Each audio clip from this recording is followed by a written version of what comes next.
은혜로 구원받았음을 또다시 기억하여 다시 일어서는 결단하는 자리가 될 수 있도록 주님 역사하여 주시옵소서. 주님, 오늘도 그 생명 따라 나왔사오니 생명 따라 나온 모든 주의 백성들 가운데 하나님의 뜻을 부어 주시옵소서. 그렇게 하실 주님을 신뢰하오며 이 모든 말씀 우리 주 예수 그리스도를 받들어 기도드리옵나이다. 아멘. 할렐루야. 주님의 이름을 찬양합니다. 아멘. 주님의 이름에 영광을 올려드립니다. 네, 아멘. 네, 여러분, 오늘 아침에 저희 은혜 바다홀에 나와서 약간 놀라셨죠? 네, 여러분 오늘 말씀 듣고 기도할 때 우리 사람 살리는 교회 다음 세대 여름 캠프가 오늘부터 진행됩니다. 우리 선생님들 아마 밤샘 작업으로 이렇게 다 데코를 한 줄 압니다. 여러분, 그들의 격려와 그들에게 하나님의 축복이 임할 수 있도록 축복해 주시고 중보해 주시고, 또 우리 아이들이 하나님의 자녀로서 당당하게 이 땅 가운데 살아갈 수 있도록 여러분 중보해 주시면 감사하겠습니다. 또한 우리 가운데 그 은혜가 넘치리라 믿습니다. 네, 오늘 주시는 하나님의 말씀 저희 함께 보도록 하겠습니다. 사도행전 18장 9절부터 17절까지의 말씀입니다. 한 절씩 교독하고 마지막 17절은 다 함께 읽도록 하겠습니다. 밤에 주께서 환상 가운데 바울에게 말씀하시되 두려워하지 말며 침묵하지 말고 말하라. 내가 너와 함께 있음에 어떤 사람도 너를 대적하여 해롭게 할 자가 없을 것이니 이는 이 성중에 내 백성이 많음이라 하시더라. 1년 6개월을 머물며 그들 가운데서 하나님의 말씀을 가르치니라. 갈리오가 아가야 총독되었을 때에 유대인이 일제히 일어나 바울을 대적하여 법정으로 데리고 가서 말하되 이 사람이 율법을 어기면서 하나님을 경외하라고 사람들을 권한다 하거늘, 바울이 입을 열고자 할 때에 갈리오가 유대인들에게 이르되 너희 유대인들아, 만일 이것이 무슨 부정한 일이나 불량한 행동이었으면 내가 너희 말을 들어주는 것이 옳거니와 만일 문제가 언어와 명칭과 너희 법에 관한 것이면 너희가 스스로 처리하라. 나는 이러한 일에 재판장 되기를 원하지 아니하노라 하고 그들을 법정에서 쫓아내니 다 함께 모든 사람이 회당장 소수대네를 잡아 법정 안에서 때리되 갈리오가 이 일을 상관하지 아니하니라. 아멘. 네. 유대인의 해당에서 쫓겨다니는 바울입니다. 그 선교 본부를 우리가 어제 본문에 보면 유스도라는 그 집에 선교 본부도 옮기게 되었죠. 그러나 사도 바울은 끊임없이 포기하지 않고 하나님의 섭리를 믿으며 고린도에서 계속 복음을 전하고 수많은 사람들이 그의 복음을 듣고 믿고 세례를 받는 일들이 일어나고 있습니다. 그러나 복음을 전도하는 바울의 입장에서는 몸과 마음은 계속해서 지쳐가고 있는 상황이죠. 그 밤에 하나님께서 바울 가운데 나타나셨습니다. 우리 다 함께 9절을 다 함께 읽겠습니다. 시작. 밤에 주께서 환상 가운데 바울에게 말씀하시되 두려워하지 말며 침묵하지 말고 말하라. 네. 그러던 어느 날 밤에 주의 환상을 바울이 경험하죠. 하나님의 말씀에 강권하심입니다. 뭐라고 말씀하십니까? 두려워하지 말며 침묵하지 말고 말하라라는 것입니다. 네가 두려움 때문에 침묵하지 말라라고 명령하시는 거죠. 하나님의 일을 하다 보면 우리는 어려움에 직면할 때가 종종 있습니다. 주위 사람들이 힘들게 하기도 하죠. 그리고 실망할 때도 있습니다. 낭망할 때도 있습니다. 또 불안정한 세상 가운데서 앞일에 대하여, 미래에 대하여 두려움에 사로잡히기도 합니다. 몸과 마음이 지쳐버리면 입을 닫아버리고 싶을 때가 있죠. 그냥 잠잠히 아무 말 안 하고 소위 쉽게 말해서 잠수 타고 싶을 때가 있습니다. 모든 것이 귀찮을 때죠. 하나님 살아계시고 내가 하나님을 믿고 이때까지 걸어왔지만 하나님 너무 조용하시고 내가 과연 하나님이 원하는 길을 가고 있을까? 이럴 때 이렇게 입을 닫는 경우가 있습니다. 네, 몸도 숨어버리죠. 사도 바울의 심정이 지금 그렇게 지쳐 있는 거죠. 그럴 때 우리를 사랑하시는 하나님께서는 그 복음을 전도하는 그 전도자의 인생을 주님께서 끝까지 포기하지 못한다라는 것입니다. 이 환상은 격려의 환상입니다. 주님께서 나타나서 두려워하지 마라. 네가 두려움 때문에 침묵하지 마라. 말하라라는 것이죠. 우리가 믿는 복음은 골동품이 아닙니다. 골동품처럼 창고에 숨기고 하는 그런 것이 아니죠. 우리가 믿는 복음은 온 세상을 향하여서 온 인류를 향하여서 우리가 전해야 하고 말해야 하는 기쁜 소식입니다. 하나님께서는 오늘 사도 바울을 일으켜 세우고 있습니다. 10절에 계속해서 말합니다. 너가 왜 계속해서 침묵하지 말고 말해야 하는 이유는 우리가 10절을 다 함께 읽어보겠습니다. 시작. 내가 너와 함께 있음에 어떤 사람도 너를 대적하여 해롭게 할 자가 없을 것이니 이는 이 성중에 내 백성이 많음이라 하시더라. 너가 계속해서 침묵하지 않고 말을 해야 되는 이유는 이 성중에 내 백성이 많기 때문이다라는 것이지요. 이것은 무엇입니까?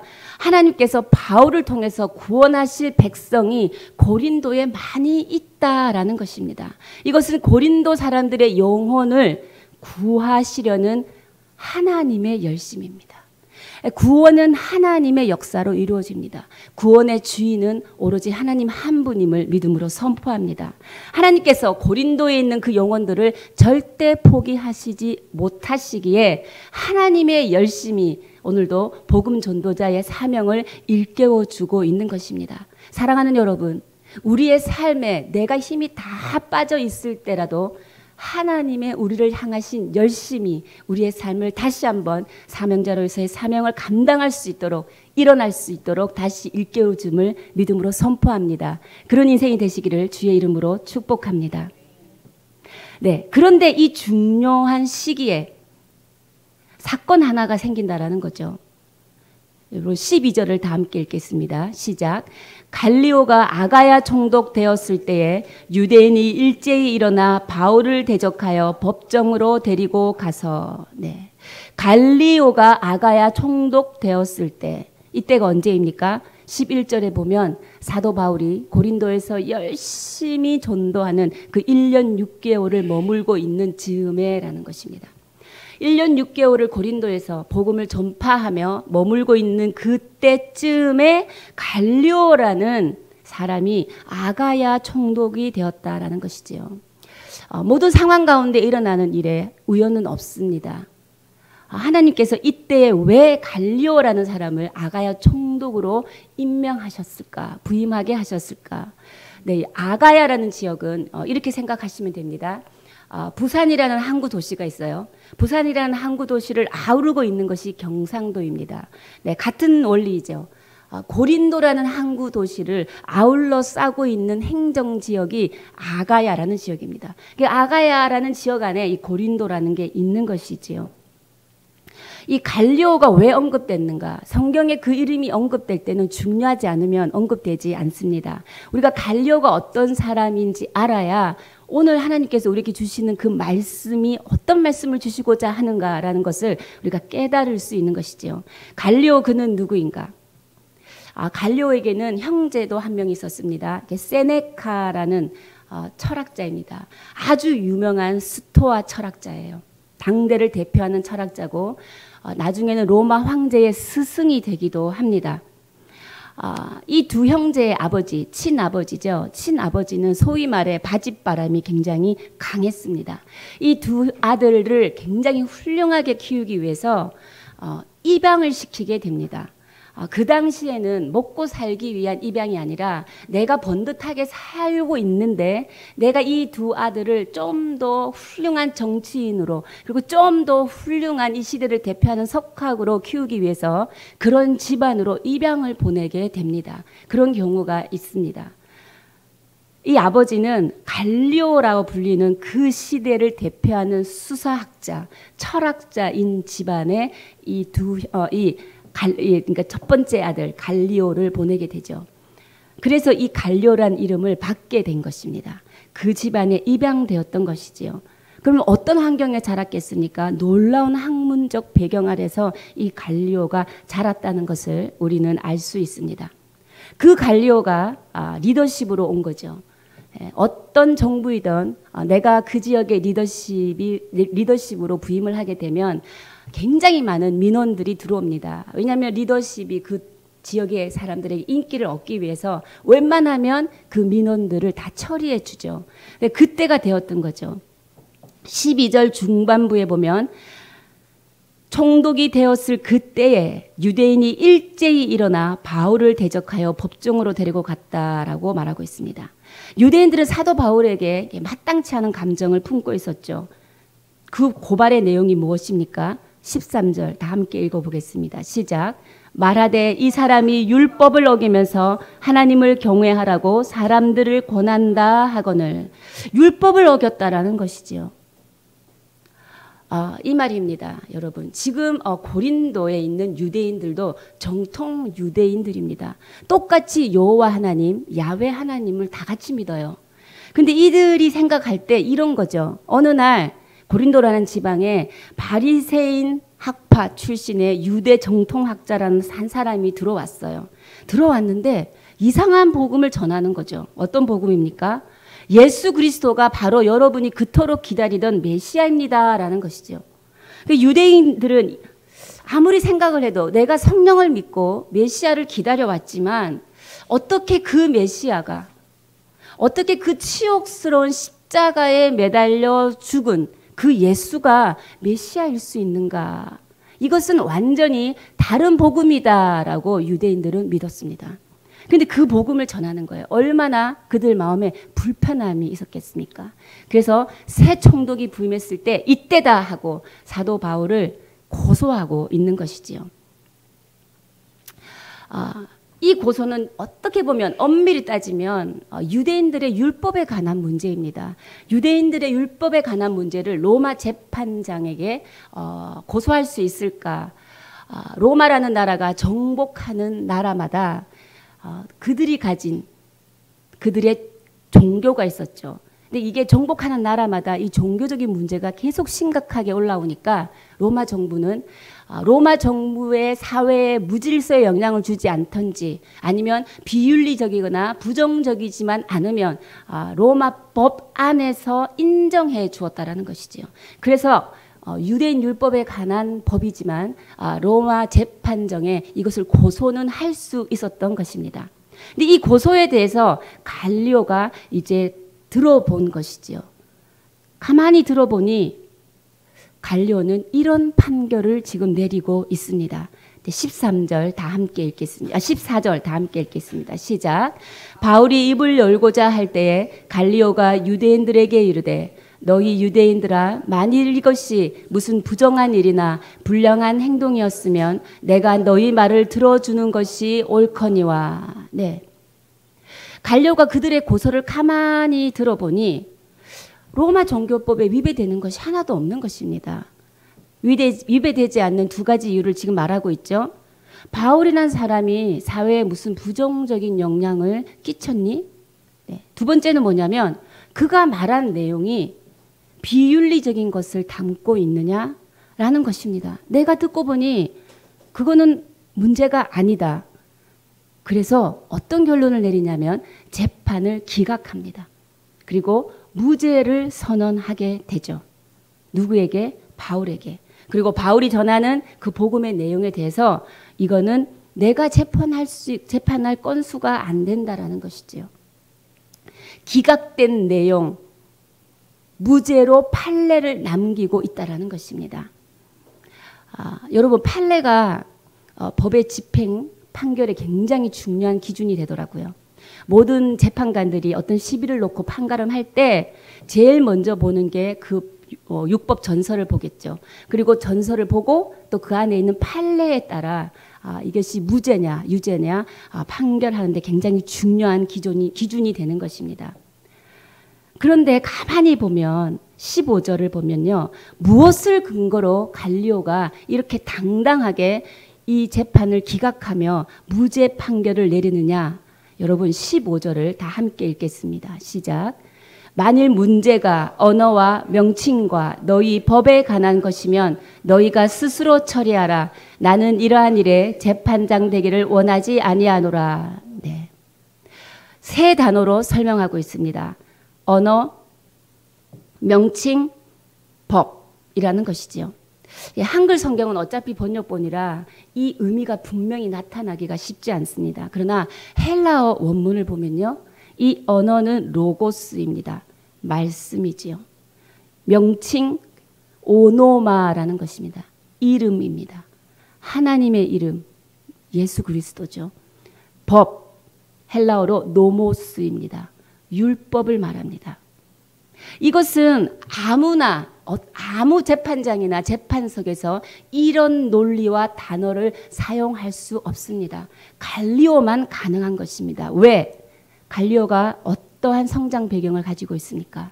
당대의 석학 갈리오라는 양아버지 밑에 수사학자요, 철학자요, 그 배경 밑에 자랐기 때문에 이 갈리오는 완벽한 이 개념에 대한 의미를 가지고 있었던 것이지요. 그래서 아주 객관적이고 냉정한 판결을 할 수 있었던 것입니다. 이거 언어와 명칭과 이 법률에 관한 것은 너희들끼리의 법률에 관한 문제다. 내가 재판할 문제가 아니다라는 것이지요. 하나님께서 이 중요한 무죄 판례를 남기기 위해서 누구를 썼습니까? 갈리오라는 그 인물을 어릴 때부터 준비시켜서 그 일생을 준비하게 하신 하나님이십니다. 하나님이 앞서서 이것을 미리 준비하고 계셨다라는 것이지요. 할렐루야. 근데 이 판례가 왜 향후에 중요한 역할을 하는지 우리가 좀 더 집중하여 성경을 한번 찾아가 보도록 하겠습니다. 사도행전 25장 6절에서 12절까지의 말씀인데요. 여러분이 자막을 통하여서 눈으로 한번 따라가 보도록 하겠습니다. 사도행전 25장 6절의 말씀은 어떤 말씀이냐면 사도 바울이 그 후에 다른 곳에서 비슷한 고발을 당합니다. 바로 가이사랴라는 지방이지요. 8절의 내용을 보면 바울이 변명을 합니다. 내가 아무리 생각해도 도무지 죄를 범하지 아니하였도다라고 말하고 있습니다. 그리고 10절에 또다시 언급하죠. 이 10절의 내용은 무슨 말이냐면 과거에도 내가 고린도라는 도시에서 이와 똑같은 일로 고소를 당했다. 근데 그 고발을 당했을 때 그 사건이 기각되었고 무죄로 판결받았다. 굉장히 당당하게 고린도 총독 가날 아래 있는 이 베수도 지금 베수도 총독에게 당당하게 증명하고 있는 것입니다. 판례로 남아있는 증거를 가지고 바울이 나가고 있는 것이지요. 그리고 11절에 보면 바울이 또다시 나는 여기서 재판받지 않겠다. 내가 가이사께 상소하노라 라고 말합니다. 가이사는 로마 황제이죠. 그 당시 로마 시민권을 가진 자들은 누구든지 억울한 일이 있으면 로마 황제 앞에 상소를 할 수 있었습니다. 로마 시민권에 한해서죠. 그래서 이 상소를 누구도 거절할 수 없는 것입니다. 12절에 베수도도 이렇게 결론을 내립니다. 네가 가이사에게 상소하였으니 가이사에게 갈 것이라. 사랑하는 여러분, 제가 오늘 말씀의 제목을 앞서 행하시는 하나님이라고 정했습니다. 여러분이 지금 보시다시피 놀랍게도 바울이 고린도에서 갈리오에게 받았던 그 무죄 판례가 지금 바울이 로마로 가게 되는 중요한 발판이 되고 있다는 것이지요. 내가 로마 황제 가이사 앞에서 재판받겠다라는 것은 로마로 간다라는 것이지요. 사도 바울의 평생 소원이 무엇이었습니까? 로마로 가는 것이었어요. 내가 로마도 봐야 하니라. 꿈에도 그리던 그 로마를 향하여 사도 바울은 자기 재정도 들이지 않고, 물론 모습은 죄인의 모습이지만 국가의 경호도 받으면서 목숨의 그 위험을, 그 부담도 가지지 않고 하나님의 계획과 하나님의 뜻에 따라 드디어 로마를 향하여 가게 되었다라는 것입니다. 이렇게 하나님은 아무도 알지 못하고 당사자조차도 알지 못하는 모든 상황을 이끌어 가셔서 하나님이 원하시는 그 계획과 뜻을 반드시 이루어내신다라는 것이죠. 이것을 우리가 하나님의 섭리라고 부릅니다. 우리의 인생은 어떤 사람은 꿈을 찾아서, 어떤 사람은 사랑을 찾아서, 어떤 사람은 성공을 찾아서 떠납니다. 그러나 인간의 역사는 결국 하나님의 구원의 역사인 줄 믿습니다. 우리가 공중에 무심히 날아가는 새 한 마리도 하나님의 허락 없이는 떨어지지 않죠. 들풀에 피어나는 그 들풀조차도 하나님이 먹이시고 입히시고 키우십니다. 그리고 우리의 머리털까지 세신 바 되신 하나님이십니다. 내 인생의 언저리 가운데 일어나는 크고 작은 모든 일들을 하나님께서는 절대 무심히 남겨놓지 않는다라는 것이지요. 심지어 뭡니까? 하나님을 알지 못하는 사람도 하나님의 사람을 구원하기 위해서는 하나님은 하나님의 역사를 일으키는 도구로 사용한다라는 것입니다. 갈리오가 이 판단을 할 때 갈리오가 진리에 목마른 사람이었을까요? 갈리오가 진리에 관심이 있었던 사람이었을까요? 우리 다시 성경 사도행전 18장 오늘 말씀 16절 17절 다 함께 읽겠습니다. 시작. 그들을 법정에서 쫓아내니 모든 사람이 회당장 소수대네를 잡아 법정 앞에서 때리되 갈리오가 이 일을 상관하지 아니하니라. 네. 여기서 보면 엉뚱한 회당장 소수대네가 매를 맞습니다. 해당장 소수대네가 우리 고린도전서 1장 1절을 보면요. 고린도 교회의 지도자라고 표현되고 있습니다. 아마 회심한 회당장이 아닐까라는 생각이죠. 사람들은 이 무죄 판결을 받은 분노를 그 회심한 회당장 소수대네에게 그냥 소위 말하면 린치를 가하고 있는 것이지요. 이러한 행동들을 할 때 갈리오는 지금 무엇입니까? 갈리오가 이 일을 전혀 상관하지 아니하리라. 갈리오는 관심이 없는 것이지요. 너네들 사이에 일어나는 모든 것에 나는 관심이 없다. 단지 내가 재판할 거리가 아니다라는 것이지요. 이것은 오늘 본문은 우리에게 무엇을 얘기하고 있는 것일까? 하나님은 하나님의 섭리를 가지고 우리 인생 가운데 앞서 행하고 계신다라는 것을 우리에게 말씀하고자 합니다. 그런데 내 인생 가운데 앞서 행하시는 하나님 앞에 우리는 어떤 자세로 살아야 하는가? 내 인생이 하나님의 앞서 행하시는 섭리 가운데 있으려면 내가 어떠한 마음으로 살아야 하는가라는 것을 우리가 한번 생각해 보아야 한다는 것이죠. 어떤 자세가 필요한가? 첫 번째, 그 하나님은 나를 사랑하시는 하나님이라는 확신이 있어야 합니다. 지금 내가 슬픔을 겪고 있는데, 지금 내가 좌절을 겪고 있는데, 지금 내가 하는 것마다 절망을 겪고 있는데 어찌 내가 하나님이 지금 내 인생을 통하여 앞서 행하시지라고 믿을 수 있을까요? 힘들죠. 그것은 하나님의 주권을 믿게 되는 힘의 근원은 하나님은 나를 사랑하시는 하나님이시다라는 거예요. 아마 하나님은 우주 가운데 내 하나 있어도 배순양 내 하나 있었을지라도 독생자 아들을 십자가에 내어 죽게 하셔서 내 영혼을 구원하셨을 나의 아버지 되신다라는 믿음인 것입니다. 그 믿음을 오늘 아침에 다시 회복하시기를 주의 이름으로 축복합니다. 하나님은 우리를 끝까지 사랑하시는 우리의 아버지 되시는 하나님이신 거죠. 두 번째 무엇이냐? 하나님의 이러한 섭리를 깨달은 성도의 고백에는 딱 하나의 고백만 있습니다. 모든 것이 농축되어진 것이죠. 무엇입니까? 하나님 감사합니다. 왜? 이 이유는 단 한 가지입니다. 내가 아는 것은 하나님은 선하신 분이기 때문입니다. 선하신 하나님께서 어찌 자신을 사랑하는 그 자녀에게 생선을 달라는데 전가를 주시겠냐는 거죠. 우리가 하나님은 나를 사랑하신다. 그리고 하나님은 선하신 분이라는 그 하나님의 속성에 대하여 우리가 날마다 주님 감사합니다. 내 인생이 이전에는 출애굽에 있었습니다. 그러나 하나님의 은혜로 내가 이제 구원을 받았습니다. 내가 이전에 있었던 이 자리를 우리가 기억해야 한다는 것이지요. 그러면 우리가 구원받은 이 모든 것은 하나님의 은혜로 우리가 구원받았음에 우리의 고백이 감사요 또 감사만이 고백되어질 수밖에 없는 것입니다. 오늘 이 아침 여러분, 제가 주님의 이름으로 여러분을 축복합니다. 여러분을 향하신 하나님의 사랑을 여러분 다시 한번 확신하십시오. 그리고 여러분이 하나님께, 하나님 나를 구원하신 하나님, 당신은 선하신 하나님, 내 인생을 주께 믿고 맡겨드리니 당신의 주권 가운데 붙들린 바 인생이 되게 하셔서 감사합니다. 저는 더 이상 염려하지 않겠습니다. 두려워하지 아니하며 내 일생 가운데 어떠한 일이 일어날지라도 하나님의 기쁜 소식을 전하는 자로 살아가겠습니다. 라는 이 고백이 여러분의 입술 가운데 넘쳐나기를 주님의 이름으로 축복합니다. 할렐루야.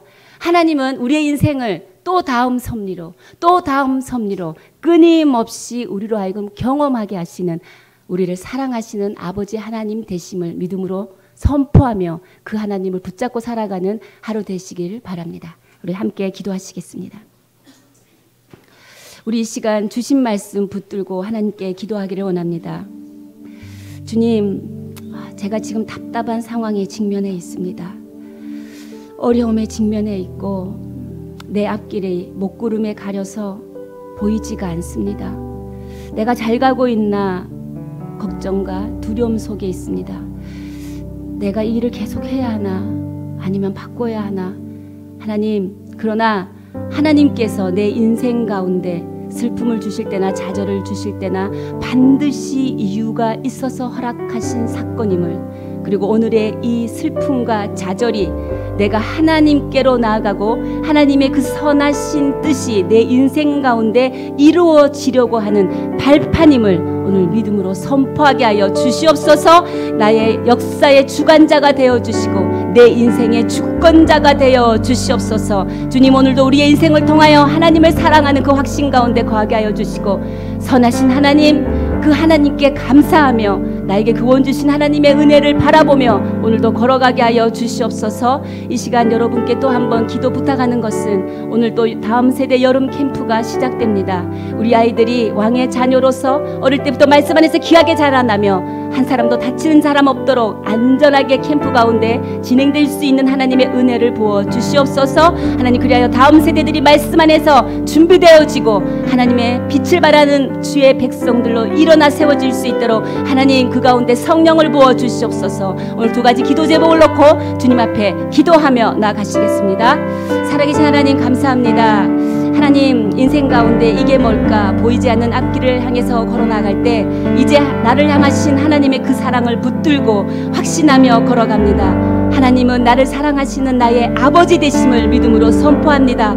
하나님, 주님께서 예배하신 그 선하신 뜻을 우리 인생 가운데 담아 주시옵소서. 하나님 아버지, 나의 구원을 이루어 가시는 주님을 찬양합니다. 하나님, 하나님의 은혜가 아니고서는 하나님 영원한 생명 가운데 들어올 수 없는 이 죄인을 주께서 구원하셔서 십자가의 그 보혈의 은혜로 오늘도 우리를 영원한 생명 가운데 가신 그 은혜를 기억하며 살아가게 하여 주시고, 아버지, 우리의 모든 인생을 통하여서는 어려울 때나 기쁠 때나 슬플 때나 좌절할 때나 모든 상황 가운데서도 선하신 하나님을 찬양하며 그분께 감사하며 내가 그분의 사랑받는 자녀임을 확신하며 걸어가게 하여 주시옵소서. 하나님, 이 시간 중보하며 나아갑니다. 오늘도 다음 세대 여름 캠프 가운데 함께 하여 주시어서 우리 아이들 가운데 하나님의 빛을 발하는 귀한 아이들로 자라날 수 있도록 말씀을 부어주시고, 아버지, 승리의 하나님, 은혜의 하나님을 부어주시옵소서. 우리 선생님들 지치지 않게 하여 주시고, 하나님, 오늘과 내일까지 이루어지는 모든 기간 가운데 하나님의 기쁨과 하나님에 대한 찬양이 흘러넘치게 하여 주시옵소서. 수고하신 모든 분들에게 하나님의 놀라운 축복과 선한 인도하심으로 채워주시옵소서. 주님, 감사합니다.